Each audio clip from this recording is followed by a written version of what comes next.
যাকে গোবর দিয়ে মাটি দেওয়া হচ্ছিল সে ফিরল হাসতে হাসতে হাত নেড়ে। কফিন ভাঙা এই কামব্যাক এখন প্রশ্ন তুলেছে, কে দাফন করে কাকে? জেনারেল কানি ফিরে এলেন মৃত্যুর গল্প ছিঁড়ে।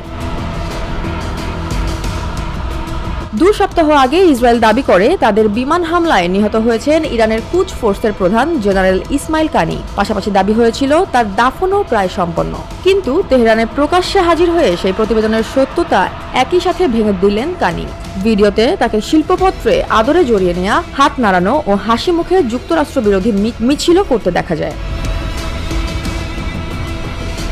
তার ফেরার ঘটনায় ইরানের রাজনৈতিক দৃঢ়তা ও আত্মবিশ্বাসের স্মারক বহন করে বলছেন বিশ্লেষকরা। কানি কুচ ফোর্সের প্রধান হিসেবে মধ্যপ্রাচ্যে ইরানের বাহ্যিক কার্যক্রম, হুকুমদারি ও প্রতিরোধমূলক নীতি পরিচালনা করেন। তাই তার জীবিত অবস্থা এটাই প্রমাণ করে যে ইরানের সামরিক নেতৃত্ব এখনো ধ্বংস করা যায়নি।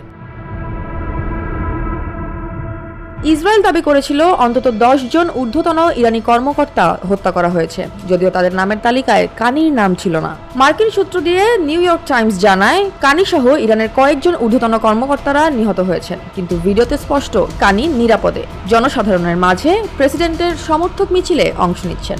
অতএব যুদ্ধের বর্ণনা ও তথ্য প্রণালী অনির্ভরযোগ্য। ইসলামী বিপ্লবী গার্ড কর্প এবারও নিজ সমর্থনে দৃঢ়। কানির জীবিত উপস্থিতি মিডিয়ার ডেডম্যান্টেল নোটেলসকে সবুজ পতাকা দেখিয়েছে। কিন্তু এখন প্রশ্ন থেকে যায়, এরপরে কি? অস্ত্রশক্তির মৃত্যু এবং মিডিয়ার প্রতিবাদ, কোনটা বেশি প্রভাবশালী?